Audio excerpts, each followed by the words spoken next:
Hey there everybody, Joe here. Thanks for tuning in again. So I had said several episodes ago that I was going to add some flowing lava somewhere in this picture, so here you go. So I'm going to tell you how I'm achieving these different effects that go into making this look like it's glowing and like it's moving, like it's glowing from the inside but not on the outside. There's patterns of colors that I'm using, and you can see that I made it pink instead of red because I don't want it to look like it's just ordinary planet Earth lava. You know, I gotta stick with my fantasy theme here. So anytime you're doing something that's glowing, anytime you want a glow effect, you have to put dark colors around it enough so that the glow is a brighter color than the colors that it's surrounded by.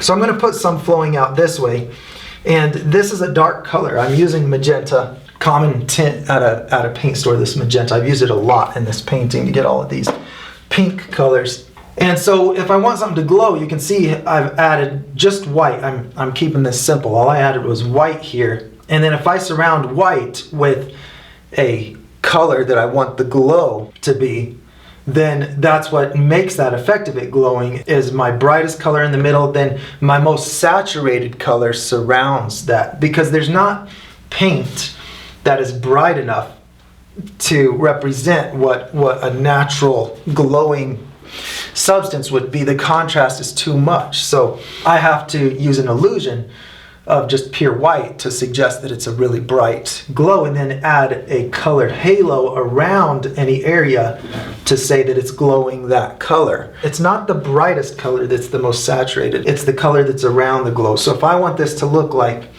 it's glowing as it's flowing, for instance, I think I'm going to put it kind of flowing underneath, kind of like an arch. Maybe it melted its way through. So I'm going to put some same kind of patterns I'd see in a little stream. You know, I'm going to, in perspective, put them bending along the edges and then straightening out as they come toward the middle. A quick rundown on making moving current. It hits the sides of whatever's containing the current and bounces off, and so it creates a pattern that makes a faster flow toward the middle, and since it's moving slower as it's bouncing off the sides and in toward the middle, then it makes little streams, ripples that move toward the middle and bend along the middle as they get closer, because the faster it's moving, the more those get pulled that way. And so I'm going to have a lot of, you know, you can watch rain wash. That's actually where I really, that's where I really noticed this for the first time so distinctly. This pattern is watching rain wash down the street on the curb in the gutter. So this is where the pattern is the most straight, because it's getting pulled at the highest speed in the middle. So for now I'm just going to use white. I want to incorporate a little bit of a hue shift in here eventually, but I'm not going to worry about that at this moment, one thing at a time. So I'm putting more white. I'm just using pure magenta and then adding the color around the outside. So if I want this to look like it's glowing, then whatever is containing this needs to have this color, not the color with the white, but this color. And the shadow, I mean, I can put the color with the white. I just want to make sure I have a lot of color. So I'm going to put the edge of a rock right here. You know, maybe there's a lava rock getting split apart. So it's really not that complicated. It's a very satisfying thing to paint, because you just make really colorful shadows that are the color of your glow. Your transition from those shadows to this, it has your completely saturated color in there. As saturated as you want the color of the glow. If something's glowing, you know, gray, then obviously you don't need to put a bright color in there. See, and then I can use white on here and put a little bit of the natural light just hitting the top of this. So you see, I've made a glow without using a bright color. This is a very dark color, but because it has so much color and is not gray, it looks like it's catching the light of this very, very light color down here. And so if I make all my shadows like that, and then I make them transitioning into a very gray color like this is somewhat of a delicate balance of not going too bright. If I go too bright white on this highlight, then it kind of defeats the brilliance of the glow effect. So I'm trying to find just the right balance here. Some more of this pure magenta down here, and then I'll add white. I want this, wherever I want an area to look like it's closer to the middle of where all the heat is coming from, then obviously I'm going to make it brighter. So I'm just going to add this bright pink right up in here so that it looks like that's closer to the source of where all that light is coming from. The way that I would do this if I wanted to show how to make it not look like it's glowing would be I would bring my shadow colors, I would make this get darker, and I would immediately start adding this black into it as it's getting darker without first transitioning to this magenta color. I'm going to put a little bit of black in here now, so you see I have more of this magenta here, this darker saturated color. So this is a safe place to put little chunks of black material, like it's starting to cool in that area. Maybe it's by the edge, it's not moving as fast, or maybe it's picked up some debris carrying it along. For whatever reason, I have darker little chunks in here. Put a little bit of a darker shadow here where I want it to look like it's dropping down. Then wherever I have these real dark pieces facing upward, I'm going to try to make this look like it's kind of cracking apart. So I'll leave gaps in between them. Alright, so now a little bit of white on top of those.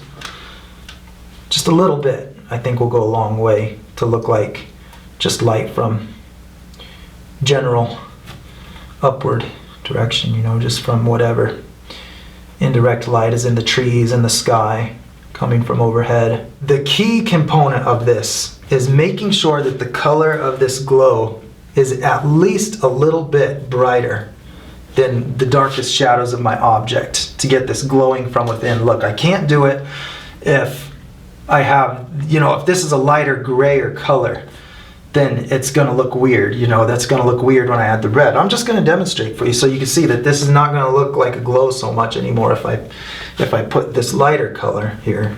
It's not going to look as good. I mean, it might still look all right, but if I put all this magenta in here now, it's adding this really dark color to it now. So that's not going to look as much like the glow effect. Yeah, it has some of the elements of this color of light bouncing off the underside, but the right balance of contrast is not there. This is going to look more lifelike if I first darken the shadow to be at least a little darker than what my glow color is. So a little bit is enough. I just got to make sure that it's at least a little bit. So I'm going to put this black in here.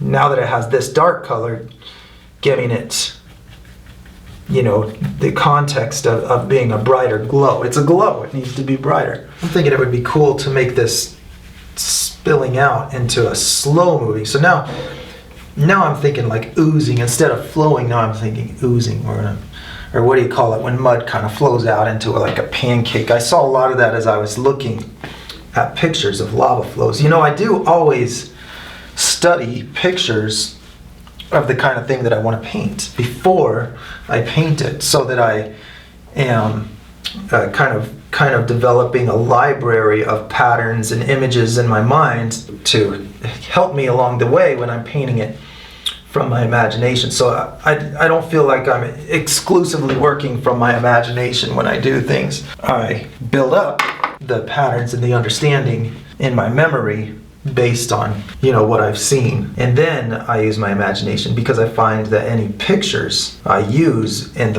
during the process of painting interfere with my creative flow, you know, my ability to get the picture done. Okay, so really there's 4 things that I'm using to make this look like it's glowing. 4 key elements working together, and that is that I have my brightest areas, which are the color of my glow mixed with white. Then the second thing is that I have the color of my glow that has a lot less white, or not mixed with white, surrounding that, you know, like a halo of color around my brightest area. And then The third thing is that I have shadows surrounding that, and the shadows are affected and colored by that glow color. And the fourth thing is that I make sure that those shadows are dark enough that they're a little bit darker than that glow color, so that when I put that glow color on, it looks like it's brightening the surface, and it actually looks like a glow. So the shadows need to be darker. So I have them balanced. Now, on this, it's worth talking about that this doesn't look as much like a glow so much as just red colored substance. As the shadows get brighter and brighter, as it moves towards the brightest areas, I want to keep things in balance. It's like a ratio that I have this much color to this much brightness. And I don't want to add a lot of color but only a little brightness, which is exactly what I did here. Lots of color but not much brighter. So I want to keep those in balance with each other. It's just like when I paint a blue wave that turns green. Here, let me show you. You can see that it's greenest in the brightest area, and it needs to get greener as it gets brighter. And so greener and brighter stay in balance with each other. It doesn't get a lot greener where it's only a little bit brighter. So I add green as I get brighter. Same with this. I'm adding the magenta as I'm removing the black. I can go a step further and add the same rule of shifting hues. So here, I'm definitely using the rule of shifting hues, and look at the link below to see exactly what I'm talking about, the rule of shifting hues, but I'm taking the hue that is blue and shifting it to green as it gets brighter. I can add that here just for fun, just for effect. Where I added the magenta to the black and white, you can see it has a little more of a purple hue right here. And so then I have the purple moving more to a reddish color as it gets brighter, because the gray is taken out, and the gray is what's causing that mix to look more violet right here. So it was, you know, as Bob Ross would say, a happy accident, right? So I have it shifting from the violet to the red violet. It's shifting. I can just use the shifting hue to make this look like it's brightly glowing from within. So I'm going to do that. I've got this violet, which I have not been using up to this point, so it'll be cool to see what difference that makes. To maybe over exaggerate the shifting hue, you know, kind of like a purple grape in the sunlight, and goes all the way like a violet to a red. This will be fun to try. I didn't want it to look all doomsday-ish, you know, with burning lava flowing everywhere, so I thought, well, hey, maybe we can kind of stage it like some kind of a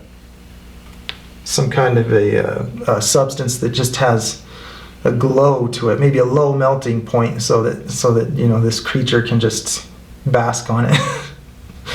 Anything could happen, right? It's not Earth.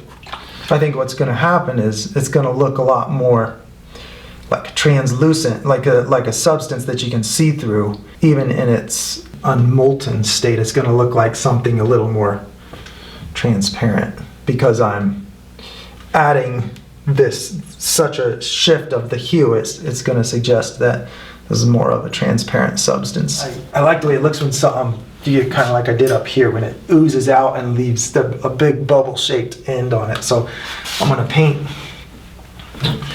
a shape coming out over the top of this. You know, like these oozy shapes are kind of piled on top of each other.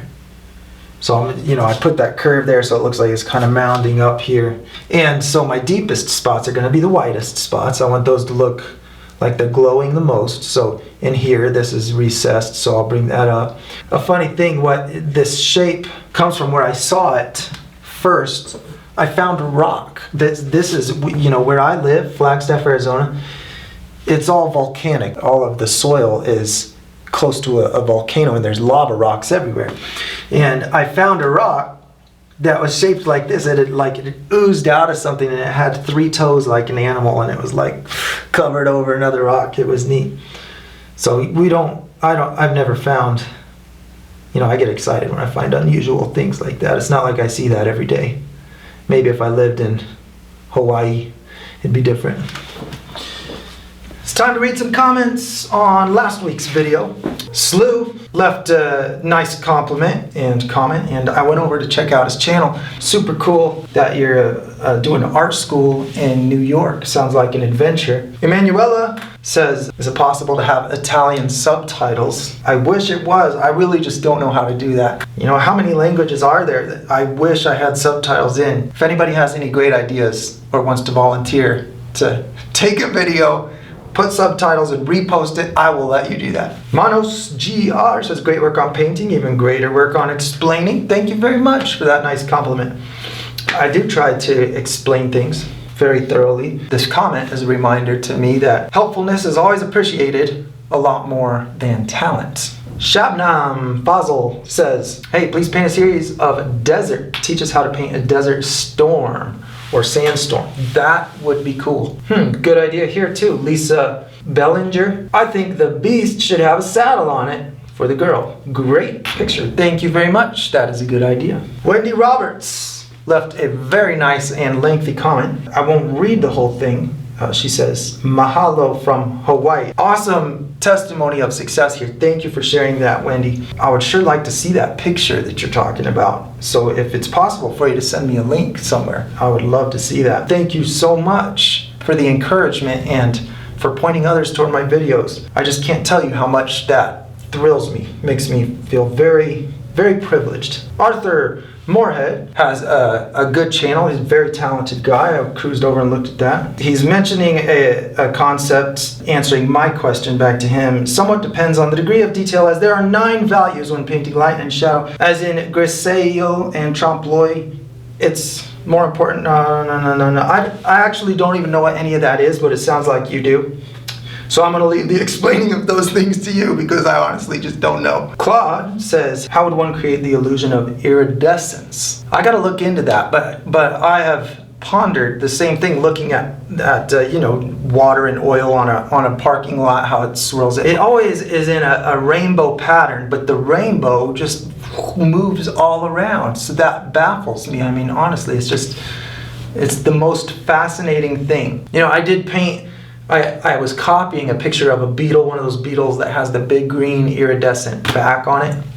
You need high contrast. You have to make sure that you have dark colors surrounding the part that you want to look like light. And then having a really saturated, you know, you need a lot of color where it's bright so that it has that iridescent look to it. That is definitely a tricky thing. I'm going to look into that. Selwyn says, Kia ora, Joe. Love your work. Do you have moments when you create a painting, then stop for a week or so, then go back to keep up the awesome, awesome work? Yeah, I definitely do. Except for me, it tends to be a lot longer than a week or two. All right. Hey, thanks as usual for watching my video.